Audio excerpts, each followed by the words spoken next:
선생님들 안녕하세요. 모브타운 대표 강사 성기준입니다. 오늘은 견갑골의 이제 안정성을 책임지는 두 가지 근육에 대해서 한번 배워보도록 할 건데요. 정적 안정성도 책임지고 그리고 동적 안정성도 책임지게 됩니다. 짝꿍 같은 두 근육인데 이 두 근육이 약해졌을 때 이제 익상견갑이라는 증상이 나타나거든요. 날개뼈가 견갑골의 내측면 안쪽 면이 이제 날개처럼 뜨는 증상을 말하는 건데 혹시 제가 이제 설명하려는 근육이 어떤 근육인지 혹시 예상이 가시나요? 네, 맞습니다. 능형근과 오늘은 전거근에 대해서 한번 배워보도록 하겠습니다. 자, 먼저 선생님들, 우리 능형근에 대해서 먼저 배워보도록 하겠습니다. 일단 능형근의 이름의 뜻을 보면은 능형 이거 자체가 마른 모를 뜻하는 의미예요. 그래서 보시면 이렇게 근육이 마른 모처럼 생겼죠. 그래서 이제 마름모의 모양을 한 근육이다라고 생각을 해주시면 좋을 것 같아요. 근데 이제 기능적으로 봤을 때, 이 능형근은 하나로도 되지만, 이제 롬보이드가 이제 능형근의 영어 이름이거든요. 롬보이드, 마이너, 메이저, 큰 능형근, 대능형근, 작은 능형근 이렇게 나눌 수 있다. 근데 이제 보시면 능형근이 요 부분이 경추 7번이고 요 부분은 흉추 1번이에요. 지난번에 날개뼈 한번 설명을 해드렸을 때 요 부분이 어떤 부분이라고 말씀드렸는지 기억나실까요? 맞아요. 견봉으로부터 극을 따라서 쭉 따라왔을 때 이 끝나는 내측면의 이 부분을 우리가 루트, 뿌리라고 말씀을 드렸습니다. 그래서 경추 7번부터 흉추 1번에서 시작해서 루트, 뿌리 부분에 붙는 이 근육을 이제 작은 능형근 이렇게 생각을 해주시면 될 것 같아요. 조금만 똑바로 그려볼게요. 자, 쭉 작은 능형근이다. 자, 그러면 요 밑에 있는 요 친구가 큰 능형근이겠죠. 그래서 흉추 2번부터 5번까지 이렇게 붙어서 시작을 해서 이 루트, 이 뿌리 부분 밑으로 내측면을 따라서 하각의 끝에 부분까지 붙어 있는 근육이 이제 큰 능형근이다라고 생각해 주시면 좋을 것 같아요. 네, 이렇게 뭐 구분을 할 수 있지만 얘네들의 기능은 똑같다라고 생각을 해주시면 좋습니다. 자, 얘네들의 기능은 일단 자 다시 한번 그려볼게요.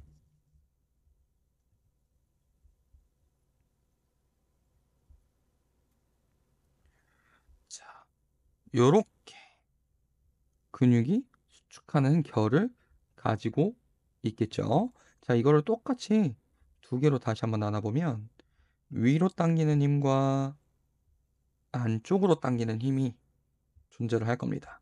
그래서 자, 선생님들 이 위로 당기는 힘은 이 견갑골을 위쪽으로 올릴 거예요.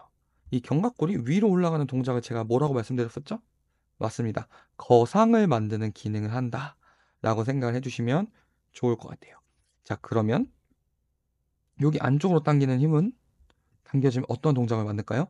맞아요. 날개뼈를 이 흉추의 극돌기에 가깝게 붙이는 기능을 하겠죠. 즉, 견갑골에 후인을 만드는 기능을 한다라고 생각을 해주시면 좋을 것 같아요. 그래서 이 두 기능을 수행을 하고 사실 한 가지 기능이 더 있습니다. 날개뼈를 중심으로 이렇게 중심에 축을 그리면 자, 이렇게 근육까지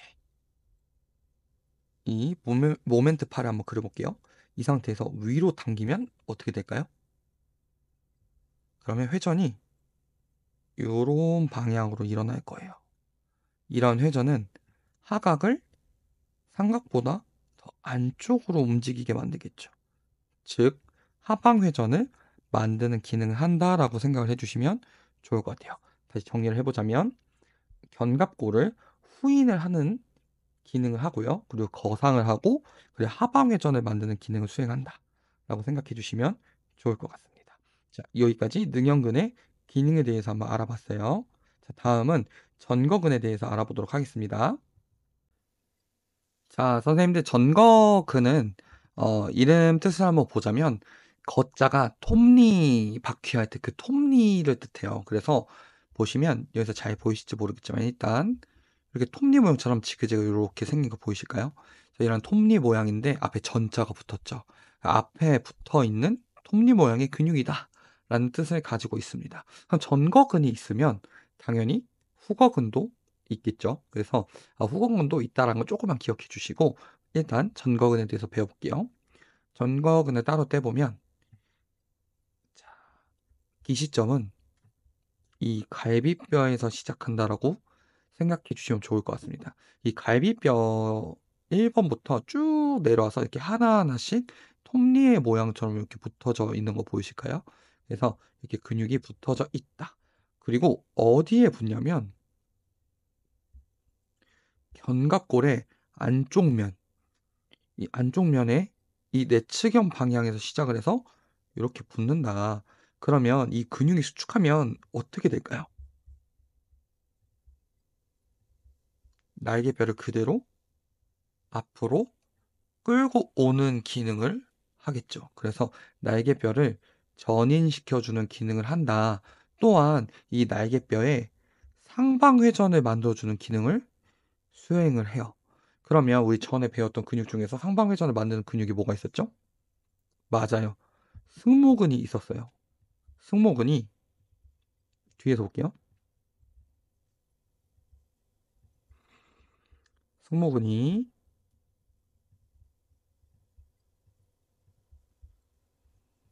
상승모근이 이렇게 잡아당겨주고 중승모근, 하부승모근이 이렇게 잡아당기면서 상방회전을 똑같이 만들어주는데 어떠한 동작을 포함한 상방회전이라고 말씀을 드렸었죠?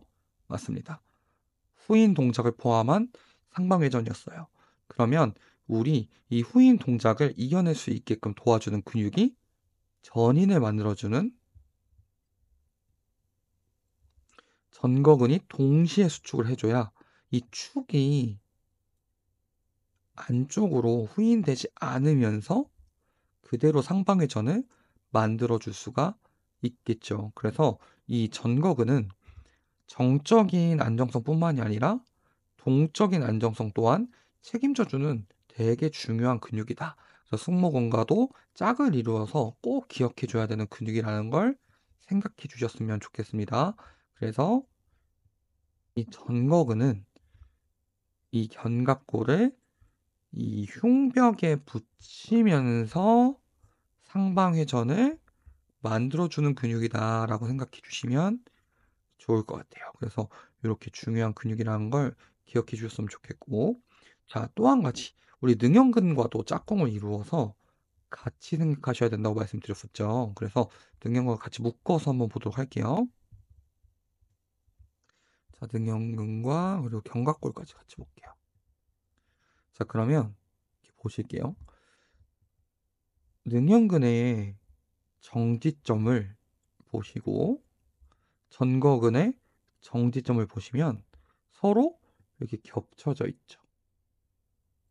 그래서 이렇게 겹쳐진 부위를 통해서 이 견갑골을 붙잡고 있는데 마치 어떤 느낌이냐면 우리 선생님들 손목시계 보시면 시계 머리가 견갑골이라고 생각을 해볼게요. 그럼 시계줄이 양쪽으로 단단하게 타이트하게 고정이 돼야 손목에 붙어 있을 수 있죠. 그 손목을 우리가 이 흉벽이라고 생각을 하면 우리 시계줄인 능형근과 전거근이 이 흉벽에 단단하게 견갑골을 고정시켜주는 역할을 한다. 그러니까 어떠한 이유에 의해서 이 근육들의 장력이 서로 안 맞거나 혹은 한쪽이 늘어나고 한쪽이 줄어들고 이런 식으로 길이의 변화가 생기게 되면 이 견갑골은 흉벽에서 떨어지게 되겠죠. 그러한 형태를 우리가 익상견갑이라고 하는데 익상견갑에도 사실 형태가 좀 여러 가지예요. 뭐 거기에 이제 중하부 승모근이 약해져서 하각이 더 많이 뜬다라던가 뭐 이런 식의 문제들이 생길 수 있는데 일단은 우리 견갑골의 이 내측연이 흉벽에서 떨어지는 것을 우리가 뭐라고 한다? 익상견갑이라고 한다. 그러면 그 익상견갑이 되지 않게끔 우리가 능형근과 전거근을 이제 운동을 많이 시키게 되죠. 그것뿐만이 아니라 실질적으로는 흉벽의 모양 자체도 굉장히 중요해요. 흉벽의 모양이 이제 후만으로 동그랗게 되어져 있어야 이 견갑골이 잘 붙을 수 있는데, 견갑골의 형태에 맞게끔 견갑골도 이렇게 보시면 이렇게 요 부분이 오목하게 들어가 있는데, 이 볼록한 흉벽을 이렇게 만나는 거거든요. 근데 흉벽이 만약에 예를 들어서 너무 평평해요. 그러면 공간이 훨씬 더 많이 생길 거고, 오히려 너무 후만이 심해져서 더 동그래졌어요. 그러면 이 날개뼈 자체가 그 동그래진 등을 타고서 위로 올라가겠죠. 예, 그런 식으로의 변형이 일어날 수 있다라는 거예요. 그래서 능형근과 우리 정거근을 운동시키기 전에 흉벽의 모양도 잘 만들어주는 게 매우 중요할 수 있다. 익상견갑에서 매우 중요할 수 있다. 사실은 익상견갑뿐만이 아니라 견갑골의 정적 안정성과 동적 안정성에 있어서도 그렇게 흉벽이 엄청난 영향을 끼친다는 걸 기억해 주셨으면 좋겠습니다. 오늘은 마치 시계줄처럼 견갑골을 흉벽에 고정시켜 주는 전거근과 능형근에 대해서 알아봤습니다. 선생님, 오늘도 너무 고생 많으셨습니다. 감사합니다.